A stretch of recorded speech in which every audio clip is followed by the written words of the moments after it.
license for brutality. And this was adapted from Nelson Mandela's reflection on justice. We'll go into this later, but let's go on a break, and when we get back, we'll go through my news interest for the day. Don't go anywhere.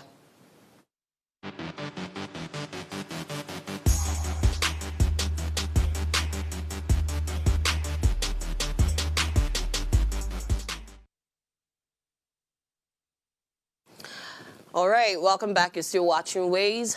For the news that caught my attention today, 7,000 Nigerians stranded in Libya, NIDCOM reveals.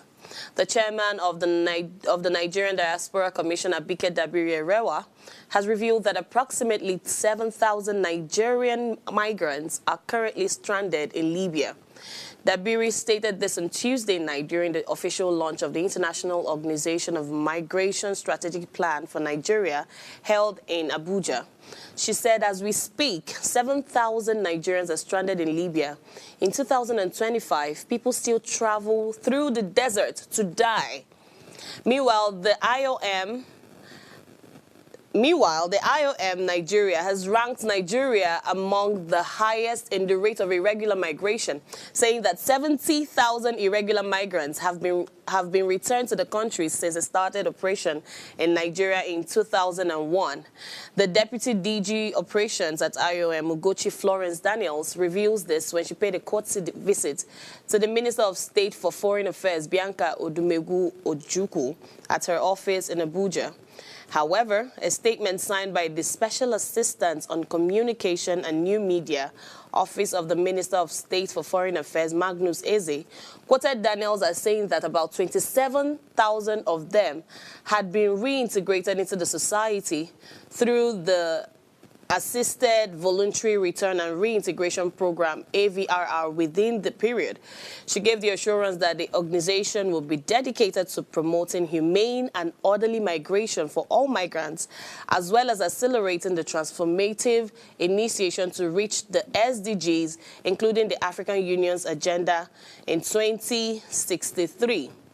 Also speaking, Odumegwu Ojukwu reiterated the federal government's readiness to forge better collaborations with IOM in tackling the migration crisis, especially irregular migration, blaming the increasing spate of irregular migration, especially among the youth, on the myth of pursuing greener pastures abroad, and saying that the government sustained a campaign to dispel the myth. This particular story, this news, is not one that is foreign to us. We hear the stories all the time. I know a lot of people have this desire for greener pastures. They feel the country isn't serving them anymore, and it's just wise for them to go look for something more tangible. You know how they say, leave home to feed home, right? So a lot of people want to travel, but why not do it the right way? Why do you have to go through the desert?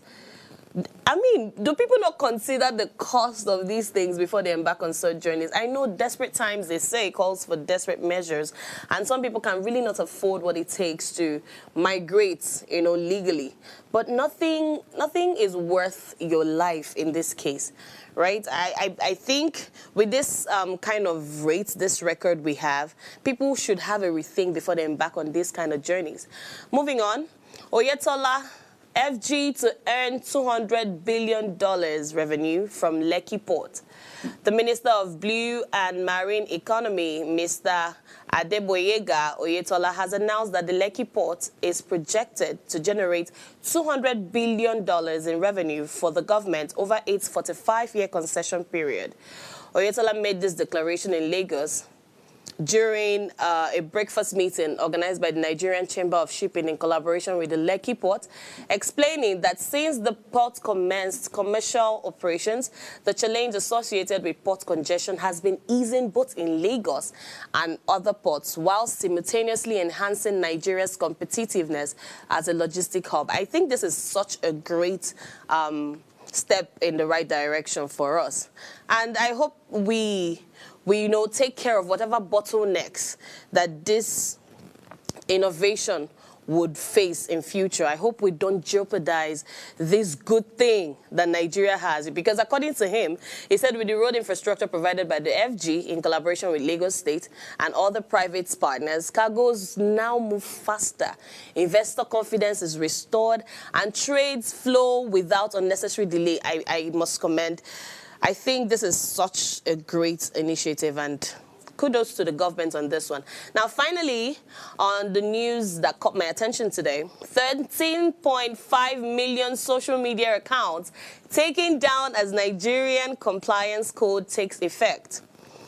A total of 13,597,057 accounts have been taken down from social media platforms following the enforcement of the Code of Practice for Interactive Computer Service Platforms and Internet Intermediaries.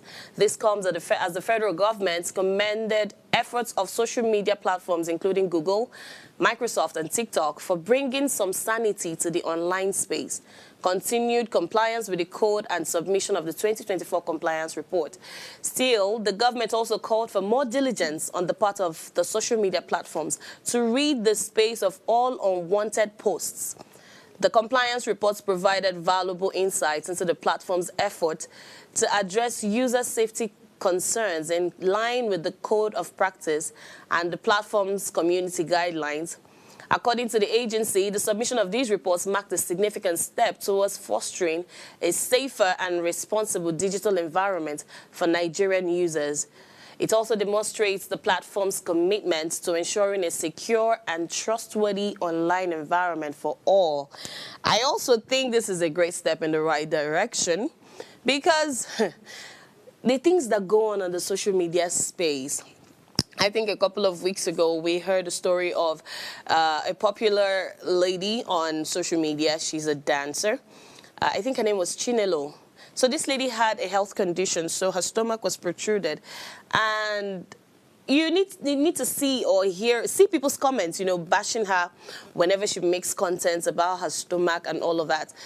And this woman went for a procedure, a surgery, and died in the process. Now, these are the downsides to, what social media can, the product of social media.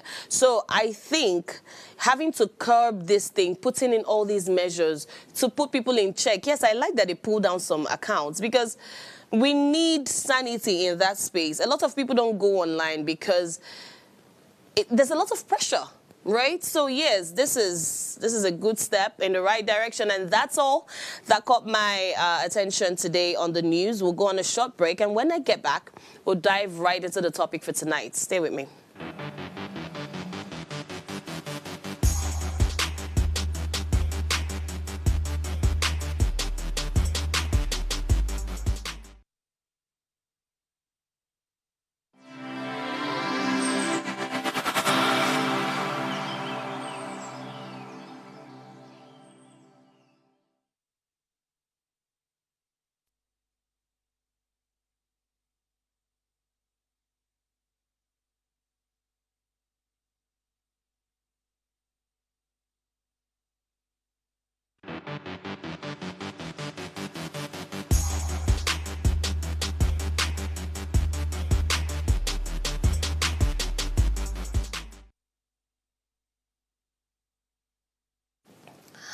Thank you for staying tuned. And if you're just joining, tonight's discussion is centered on the pros and cons of state police, lessons from the Anambra corps member who was assaulted in Anambra State by the State Vigilante Group. So I'd love to hear what you have to say. Remember, you can join the conversation by sending an SMS or WhatsApp on 08180384663. Our phone lines are also open now, and you can call us on 070-2500-7749 and on 070-1424-2420. Let me hear what you have to say. You can also leave me a comment on YouTube at Official Upgrade TV. All right? So as the call for state police grows louder across Nigeria, the recent assault of a female corps member in Anambra State by the Agune Chamber Vigilante Group forces us to pause and reflect These vigilantes, meant to protect communities, stormed a core lodge, accused young Nigerians of cybercrime, and still brutalized one of them, even after she presented her NYSC uniform and identity card. Now, if a community vigilante group with limited authority can abuse power in this way, what happens when such groups, get the full backing of the Constitution as state police? Will the state policing solve the Nigeria's insecurity, or will it simply legalize abuse and deepen mistrust rather? Now, I won't be talking about this by myself. Joining me to unpack this topic, I have two guests. Emmanuel Ikule. Emmanuel Ikule is the Executive Director of Elixir Trust Foundation and a security expert. I also have, joining me later, Comrade Emmanuel Nadozie Onwubiko, founder of the Human Rights Writers Association of Nigeria, HURIWA. I understand I have Emmanuel Ikule on the call. Good evening, sir, and welcome to the show. Good evening, and thanks for the opportunity. Thank you so much for joining us. So quickly, we're going to dive straight into the conversation. I'm very eager to hear what you have to say this evening. So speaking on, first of all, on the incident that happened in Anambra State in July, right? The story has it that this girl, her name was Jennifer. Jennifer presented her uniform as an NYSC member. She even showed her identity card. Does it mean that, it begs a lot of questions. How did a national service symbol, the NYSC uniform, fail to protect Jennifer? And what does it say about, institutional fragility? It speaks a lot about the respect to constituted authority and at the same time respect to institutions. It also brings to light the rate of the value of national agencies or the way they have been operating over time.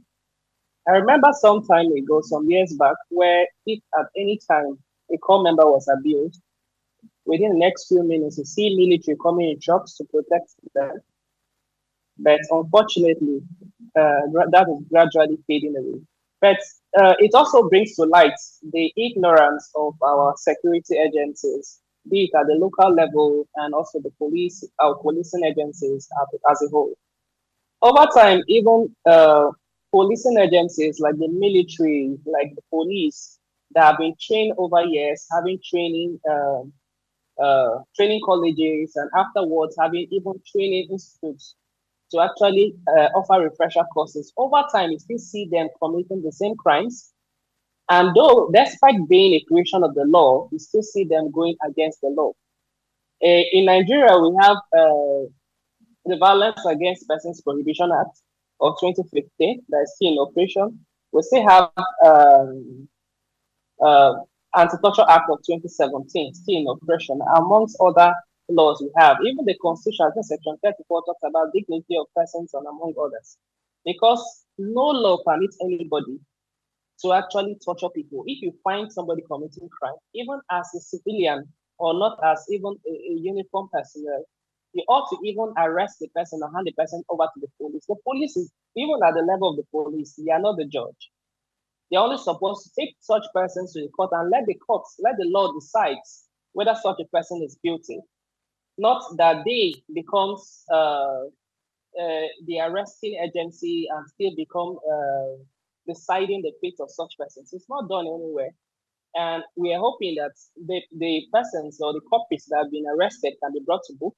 And it also becomes a learning curve for other persons or other security agencies to learn from it. That opener.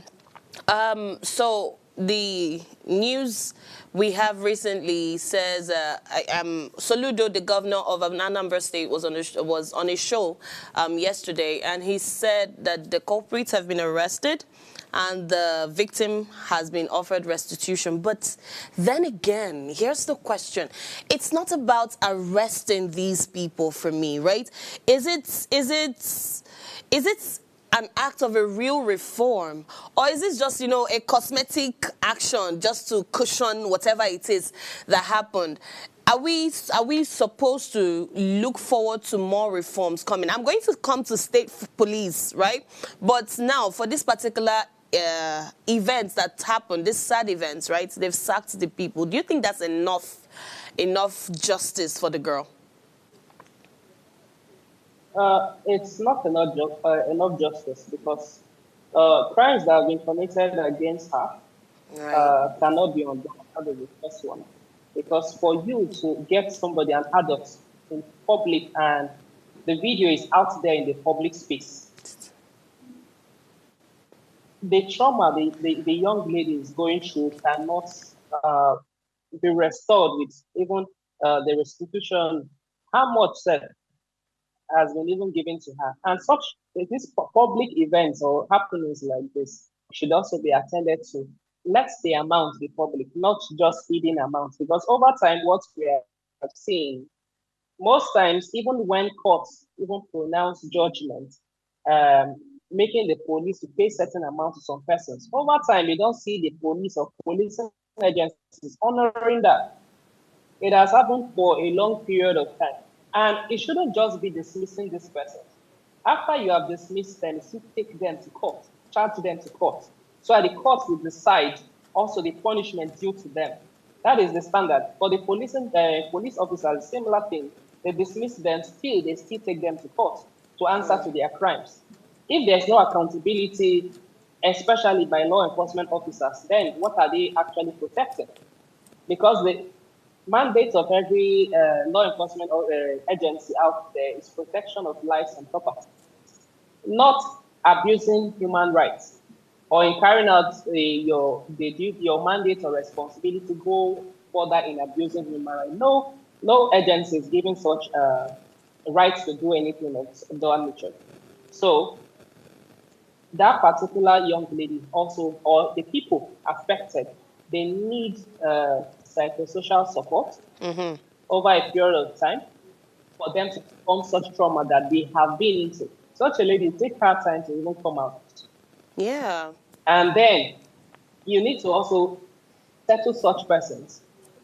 And if you just dismiss the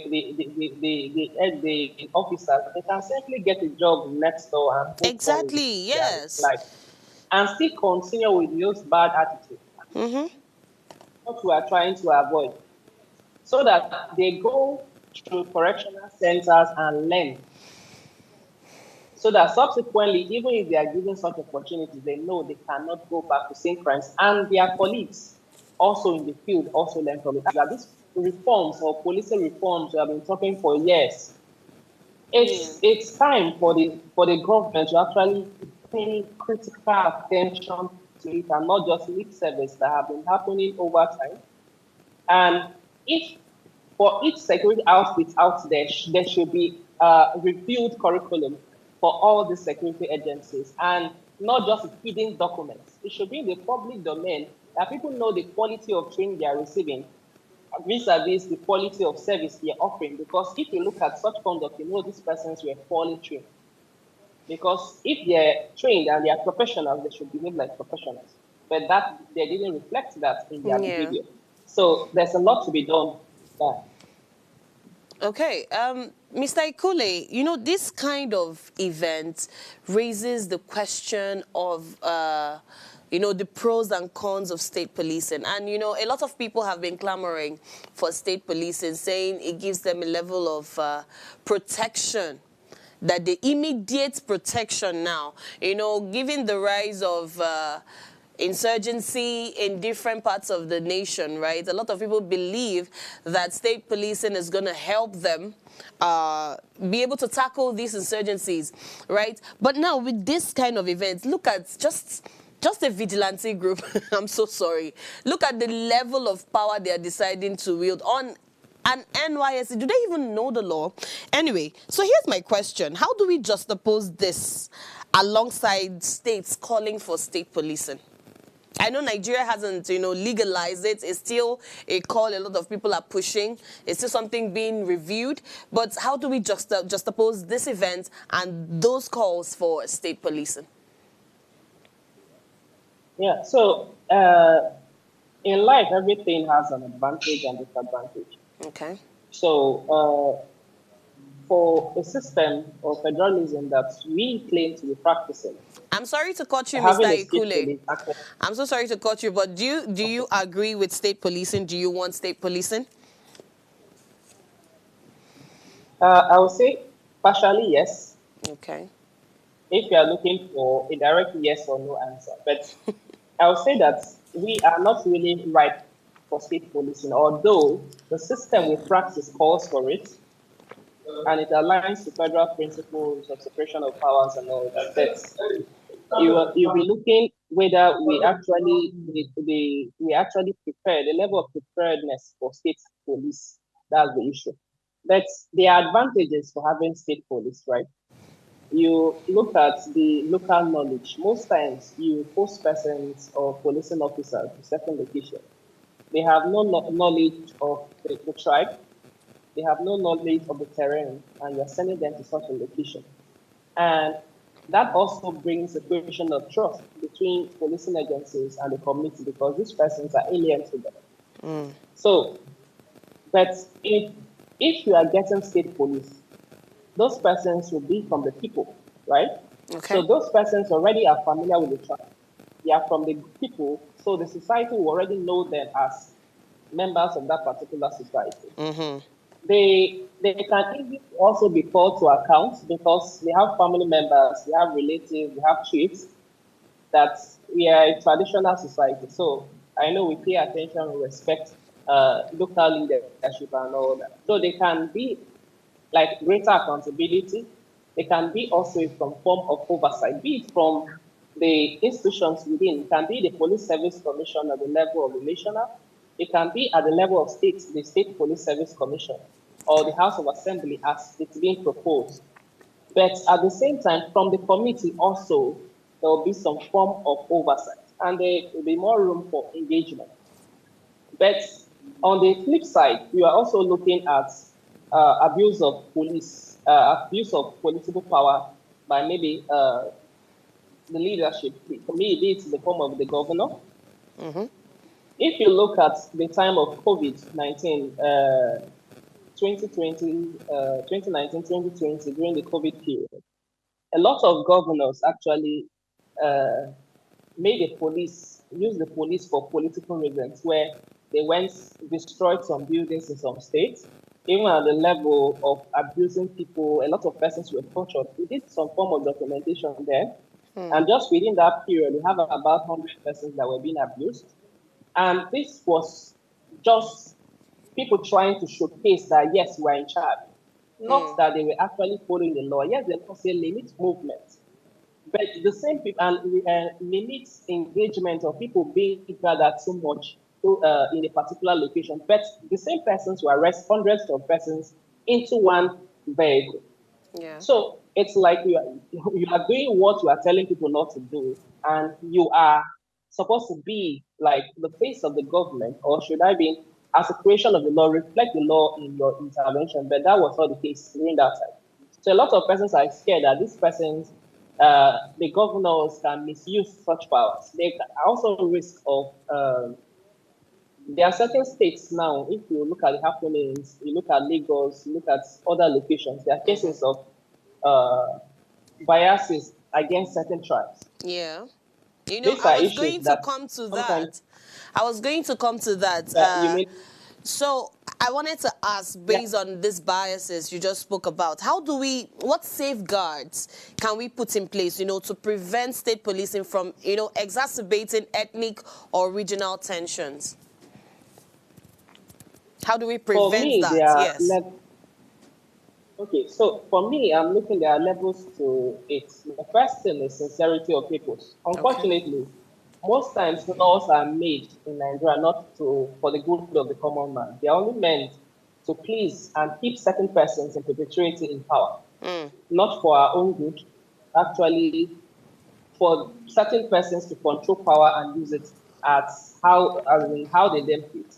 But how can we actually avoid seeing things like this? First is the quality of personnel, which talks about the criteria for recruitment. Who are the persons who are recruiting into such policing outfits? And also, what is the quality of people that will be in the oversight body? So at the state level, you'll be looking at the Police Service Commission at the state level. Now, currently, we only have Police Service Commission at the federal. So you'll be looking at having it now at the states. That means each of these states may have to create a Police Service Commission. Not just like we'll be creating state police, you also have to create an oversight agency in all the states, and then get persons with knowledge on policing at the same time with capacity of people that really care about transparency and accountability of service and ensure that police misconduct is being brought to book. And this is not usually easy. Why I'm saying this is currently with the workings of the Internal Complaint Response Unit, which is the police CRU, because of their workings at the national level, we advocated for it to be expanded to the whole 36 states, which currently is included in the Police Act Section 133. Many states, even though we have Police Act of 2020, up to date, a lot of the CRU in different states are not operational. My organization is pushing towards operationalization of CRU in Benue State.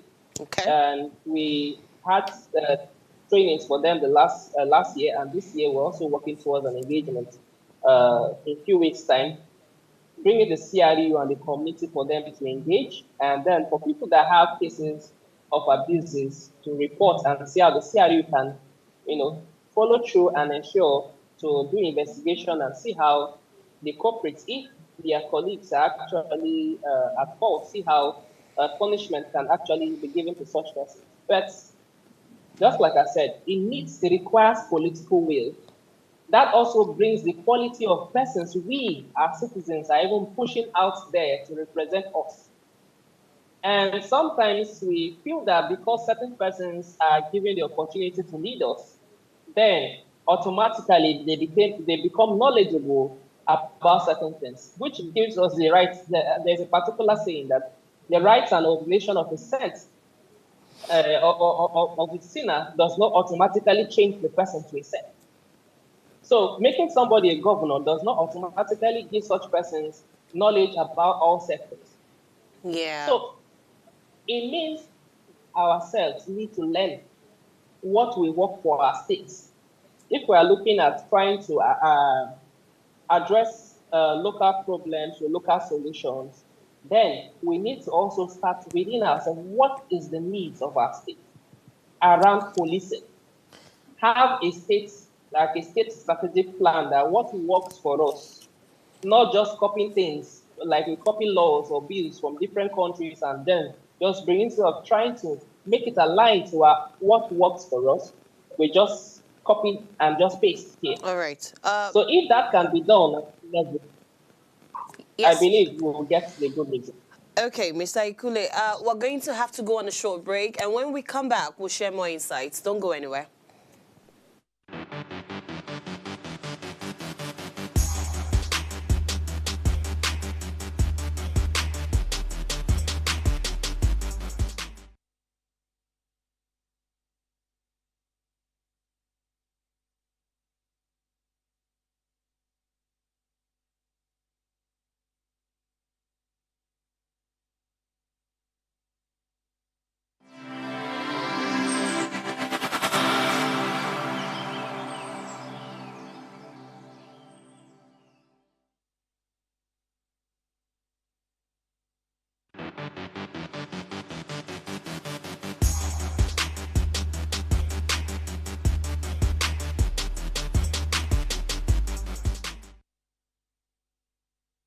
All right, thank you so much for staying tuned. If you're just joining today's conversation, we're talking about the pros and cons of state policing, looking at lessons we got from the Anambra State's core member who was assaulted by the vigilante group in the state.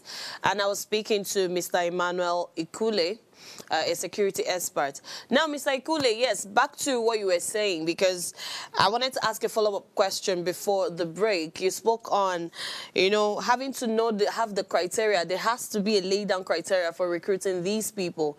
But now, the question I have is, it's one thing to recruit people when they are all humble and, desperate for a job. And then when they start getting intoxicated with power, they begin to misbehave. So here's my question.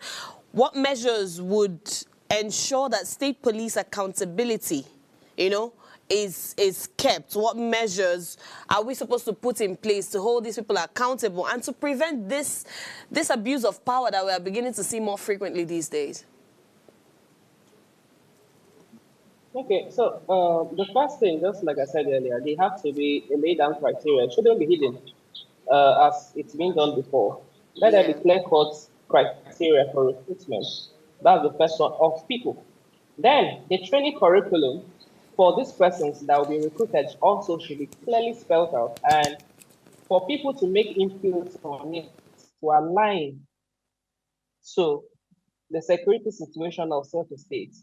Then the police, the Nigerian Police Force currently have an internal complaint mechanism, which is the CRU.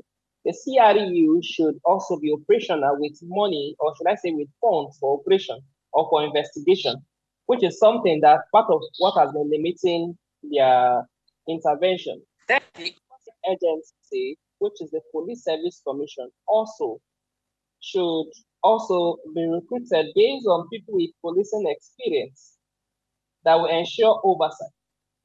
And just like normal offices, when you want a particular work to be done, you have criteria for a particular office to recruit certain persons. And also there is conditions for dismissal and all that. So those persons also at the level of the Police Service Commission or the Internal Complaint Response Unit should also work in line with the criteria or their mandate also. So that once these persons violate such or go against the constituted authority or rules or regulations, they are actually dismissed, depending on the level of their offense. If it requires demotion, if it requires dismissal, if it requires dismissal and then prosecution to court or being charged to court, yes. So it should be clearly written out there. And there are other things that for even this to work, there's need for review of the Constitution section, I think 214, which gives right only having one national police force. So for it to become, for a state police to even be there in the first place, it has to be altered, as well as section 215, which also gives power for appointment to the president and all that. So for the bill that has been in the House, there is plans where the governors appoint commissioners of police with advice from the Federal Police Service Commission. But at the level of removal, we also sought the 2/3% of the House of Assembly.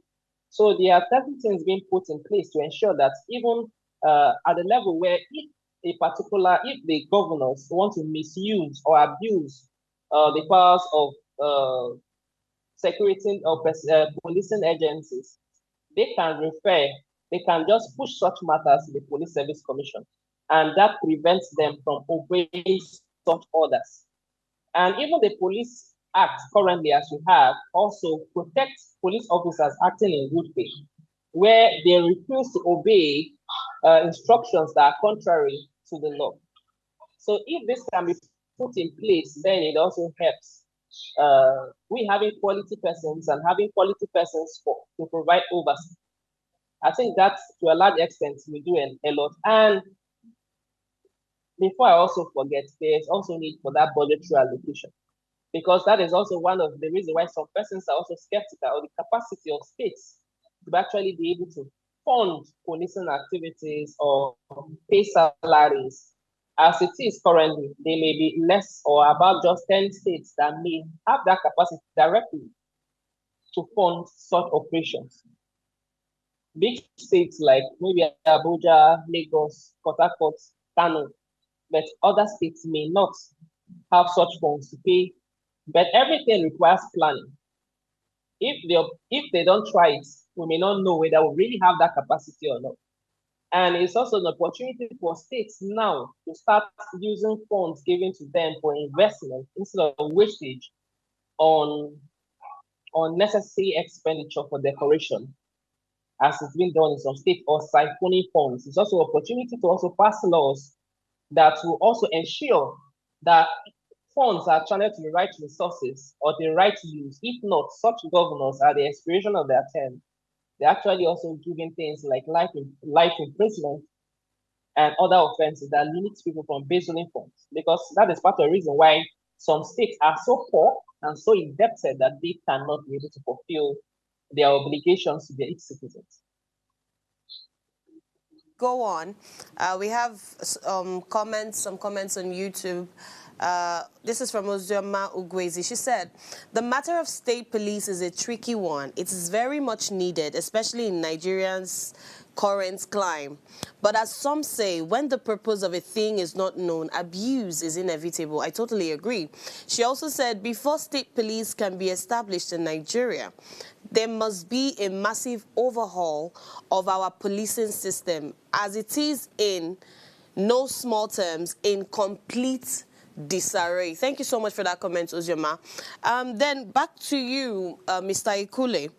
Going back to the issue of the Youth Corps member, Jennifer, what can the government do? You know, while we're still waiting for state policing to either take effect or not, what can the government do to, to avoid the recurrence of this particular menace that took place?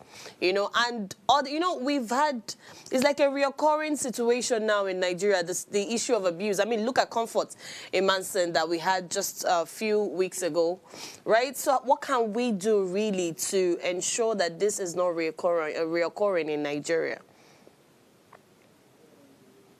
Okay, so I'll start from the states. What can the states, I'll start from the states and then I'll go to the level of the nation. So at the level of the state on its own can also review the security architecture in their states, particularly the Agulu Chamber, the security outfit itself. They need to check the documents guiding its operation. Okay. If it needs review,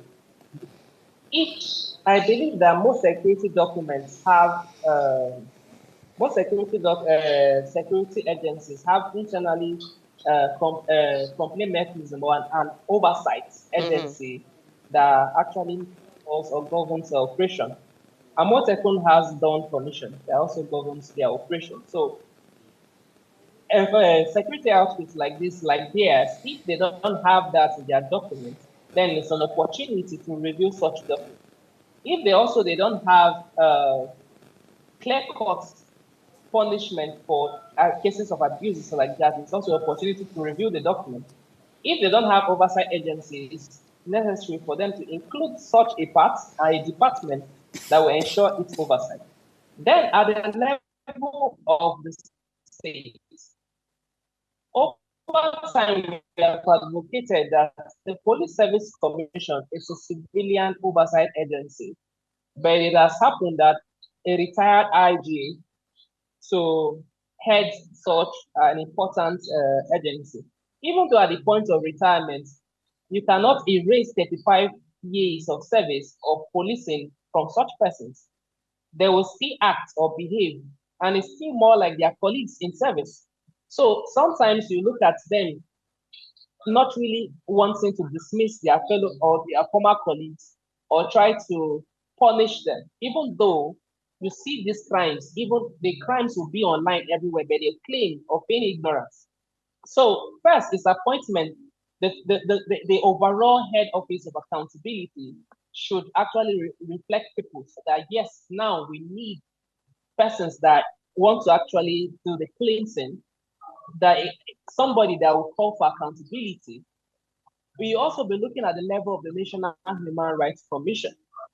There's also a crying need to get an oversight agency like the National Human Rights that will think about the rights, to defend these rights of persons at the level of communities. Because currently, most of the leadership or coordinators at the level of state are not functioning. And if this agency was created to defend rights of people and they are not functioning, it gives right why every day we see abuses of persons in different societies, in different states, and nobody is trying to push. No agency is trying to push that certain persons to be held to account. So the federal government should look into that at the level of the first person, which is the chairman of the Police Service Commission. The leadership, the executive secretary of the National Human Rights, at the same time, the state coordinators of the human rights at the level of states. And if we're also looking also at the level of the internal complaint mechanism now at the level of states, people with competence, persons with clear-cut credentials, with capacity should be appointed to man those particular departments, not just pushing people there that they don't like or they are not interested in, or to just go there and occupy a certain position. It should be based on capacity because it requires a lot. It's not easy for some for people to actually check their fellow colleagues. Plenty persons out of sentiment may not want to really pay attention to such an office. So it requires actually using the clear lens to actually choose the right persons to occupy such offices to police the police. And we need such persons in currently. And if that can be possible, then state police is the next thing.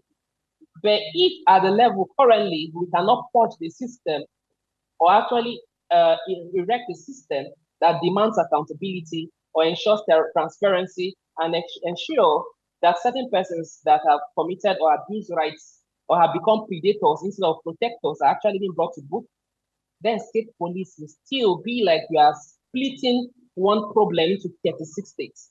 And it will even get worse at that level. So we need to forge the system of these biases, of these failures, forge the system of people, of extortion, of human rights abuses. When we have forged the system and also have appointed certain persons with capacity to actually provide this oversight over the remaining persons, then it's possible for us to have that state police. And also not failing to also understand that we as citizens also need to push persons with capacity, persons that are patriotic to actually rule and govern us, not persons that their only concern is stealing and embezzling funds instead of working for the good of the people. That is why when deaths occur or people are being killed in different states, sometimes you see the governments, their body movement shows that they are not interested. They are only interested when it comes to tax and when it comes to maybe funds. And these are things that we should pay very keen attention to. And I encourage everybody, let's not leave voting to some persons. We are about 250 million persons, but in the last election, only about 30 million voted. We are doing the service to ourselves. So let us all come out and vote so that we can get the right persons to occupy this position, because we also, this magnitude of idea needs political will for its implementation. All right. Because to a large extent, we have a lot of good laws, but implementation has always been a problem. Just before we wrap up, right? I mean, I hear you. There's a lot of sentiments in these security outfits, like you rightly mentioned, because you want to say, oh, this is my friend, this is my wife's brother or something. So you don't want to hold people accountable for their actions. But sadly, that's where we are, and we really hope to see Nigeria come out of that. But before we go, I'd like to ask you, let's say state policing is finally enacted into the law, right? And states have the right to have their own police and run autonomy, right? Where do you see state policing evolving to in the Nigerian security landscape? Yeah, that's looking ahead now. Yeah. Based on the plan on ground and also as being done in other climes, there will actually be two levels to policing, where it's being done at the state level and it's being done at the federal level. Yeah. So it talks about the duties of each person, the separation of powers. What are the limits to the powers of each layer of policing? The federal, what can they do? At the level of the state, what are the limits to their powers? So that there's no overreach, overstretch of their powers. That is the first one. But this also talks to, as I said earlier, the documents to guide implementation. So there's need to review section 214, 215, and 216 of the Nigeria 1999 Constitution. There will be need also to also rework the Police Act and the police regulations that speaks to their duties at the level of the state. There will also be need to also review the acts of the CRU, because there will be series of appointments, series of accountability, and there may also be need to also have correctional centers, state-built correctional centers as well, because the correctional center have been moved gradually to concurrent police, which that is being anchored by the state. So there are a lot of things that will need to be done, and it means also there will be a lot of level of resources that also is needed to be spent. So unfortunately, we have to go. I believe, Mr. yeah, I Ikule. believe this is possible. Yeah, go on. We'll take turn and only we can get. Yeah, I'm saying that it's we need to take it step by step. Yes, state police is needed, especially for states like Benue, where there's a lot of killings and require the state, the number one person of the state to actually help in protecting these people, especially when federal ministries like the police, federal parastatal like the police and the military are refusing to do anything. But at the same time, we will also not forget that how prepared are we for the state policing. So we can try to fix and remove the bottlenecks in the system first. Let's purge the system of its biases. Let's purge the system of the biases of appointments to certain offices. Currently, there are a lot of complaints about the level of appointment of promotions of certain persons occupying certain positions. Let's purge the system of all that. Then we gradually move also, are the available persons, what are the available laws now to guide this new system that we envisage and we want. All right. Thank you so much. Mr. Emmanuel Ikule is a security expert and also the executive director of Elixir Trust Foundation. Thank you for being on the show tonight with us. So, thank you, Mr. Ikule. All right, as Nigeria debates state police, we must be careful because giving power without accountability does not bring security. It multiplies abuse. And yes, our country desperately needs solutions to insecurity. But if those solutions silence, brutalize, or intimidate the very citizens that they are meant to protect, then we're not building safety, we're building fear. Real security is not just about guns, uniforms, or authority. It's about trust, justice, and respect for human dignity. Until we create systems where power is checked and abuses are punished, and every Nigerian feels safe, whether in uniform or not, then the dream of state police will remain a dangerous gamble because true protection means safeguarding lives and not destroying them. Thank you so much for joining me on the show tonight. And before I go, do ensure you subscribe to our YouTube channel at Official Upgrade TV. You can also interact with us further, drop a comment, and most importantly, follow us on all our social media engagements. And remember to like, share, comment, and invite your friends and family to watch us and follow us. If you missed our quote for today, here it is. The uniform of authority should never become a license for brutality. And this was adapted from Nelson Mandela's reflection on justice. I'll see you tomorrow, same time. Enjoy the rest of your evening.